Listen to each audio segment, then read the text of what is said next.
Hi,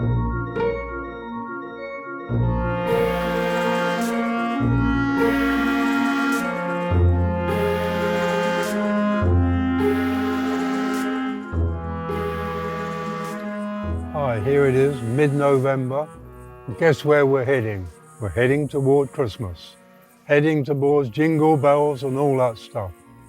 And it is so commercialized. It's already full on in the shops.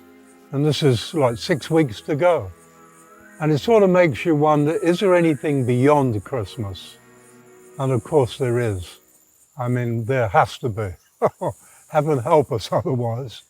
And so, just for a few minutes, I'd like to talk about beyond Christmas, beyond the glitter and the ridiculous things that are said, and beyond the fact that Christmas for many people is a time of fun and plenty, but for probably equally as many and more, it is a time of desperation. It's a day of suicides. It's a day of despair.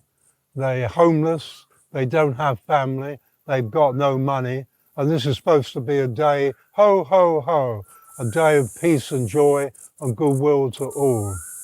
And so it has to be something beyond Christmas, because it is today, it is so phony. I can remember when I was a kid, Christmas was wonderful because there was Father Christmas. And then one day I realized there is no Father Christmas. Do you know, I actually got 9 years before I realized that. And I look back on that, and that was great. But as I look at it now, in retrospect, I went somewhere beyond Christmas, even as a kid, because I went somewhere that was never quite delivered in Christmas stockings. It was never delivered in presents. It was delivered in a sense of excitement about what it could mean potentially. And I wasn't wrapped up in the Christ story. It just seemed that there was some potential beyond that.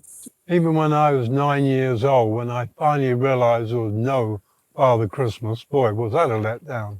And you know, for so many, Christmas is a letdown.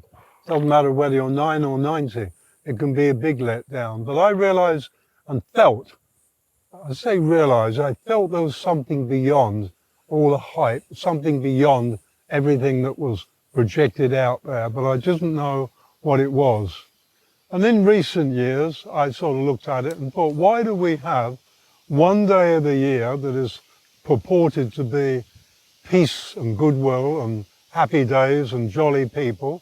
Why, and the rest of the 364 days, war, fighting, swearing, hating? Why not have 364 days of the year where we're all loving each other and at peace, and then one day of the year when we've got something to grumble about, then let's have one day grumble day. Instead of Christmas Day, a grumble day, where we can all have a good old grumble to each other and then go back to peace and joy and happiness, having got rid of the grumbles. Now that would be beyond Christmas. That would take it to a whole new level. This might sound funny, but I'm quite serious. Christmas to me, beyond Christmas, is about unity. It's about a unified field of energy called humanity. All life is in a unified field of energy, but let's just keep it to the human level. A unified field of energy. In other words, if I'm hating myself, I'm hating you, because we're all connected. And if you're hating me, then you're hating yourself and everybody else. So do you realize you cannot pick out a person to dislike, to hate, to turn into an enemy without you've made that all humanity. They are now your enemy, and that means you are your own enemy. So wouldn't it be wonderful if beyond Christmas was when we explored a day of spiritual exploration, and when we explored what it is to go beyond being human, to go into the realms of the spiritual soul beings we are. To have a look, forget all the singing in church, can't wait to get out, and all that ridiculous stuff we do with our homemade God. And I mean that, I really mean that.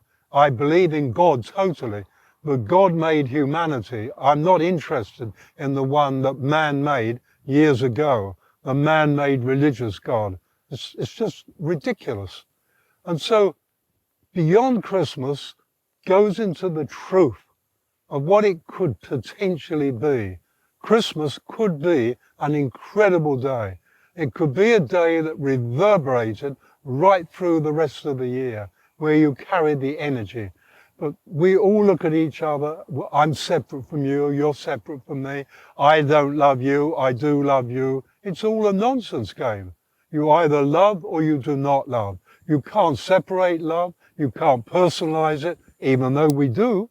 You can't personalize it. Love is the power of creation.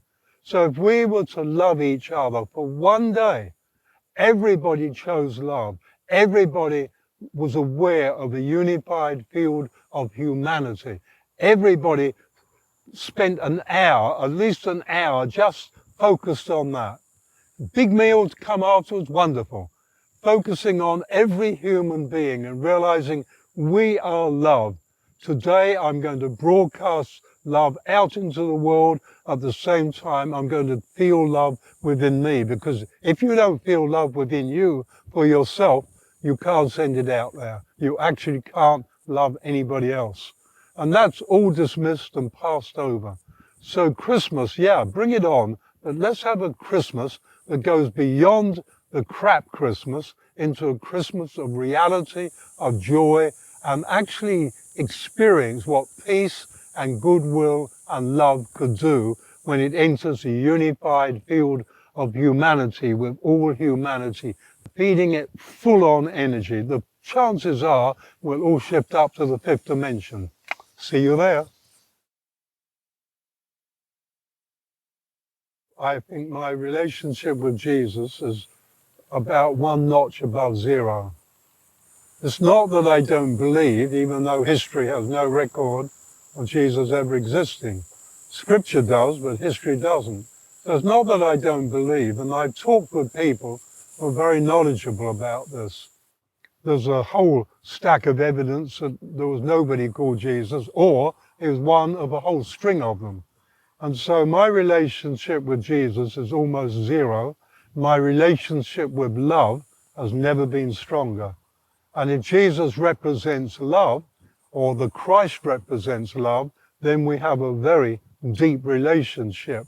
But as a mythology of the Bible, of all the many translations before it reached English, all the ways that I know that they got it wrong, all that, the Jesus presented by religion, I don't know that person.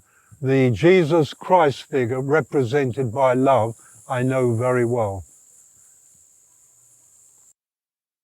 I love Christmas. I like it because I like the family coming together, although that rarely happens now. But energetically, I feel connected to the family. You know, I think you do tend, once again, it's a part of that unity. You know, on Christmas Day, I do think about the family.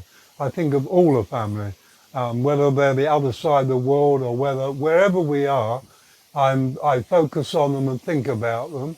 We have a lot of friends over because the family is so scattered. We have a lot of friends over, and I thoroughly enjoy the day.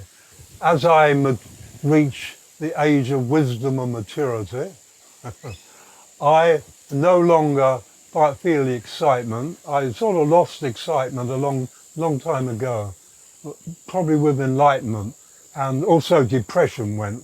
So I don't do the up and down. It's sort of a moderate place. But on Christmas Day, my daughter loves it particularly, and I enjoy her excitement and love of it. The cat gets more fuss made of it, and friends come over. I mean, friends come over almost every week.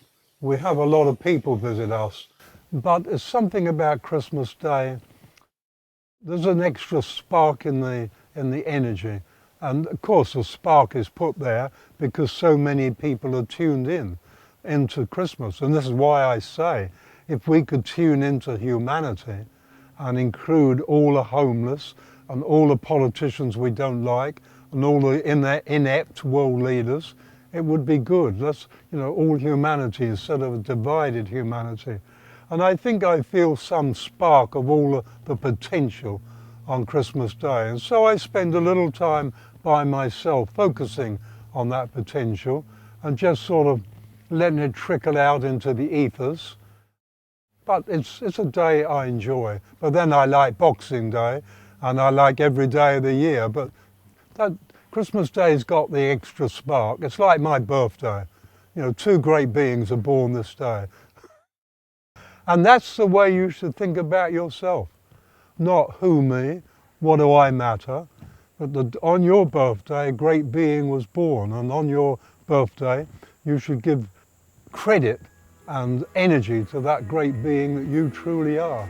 And on Christmas Day, let it remind you of your own greatness, of the Christ in you, the truth in you.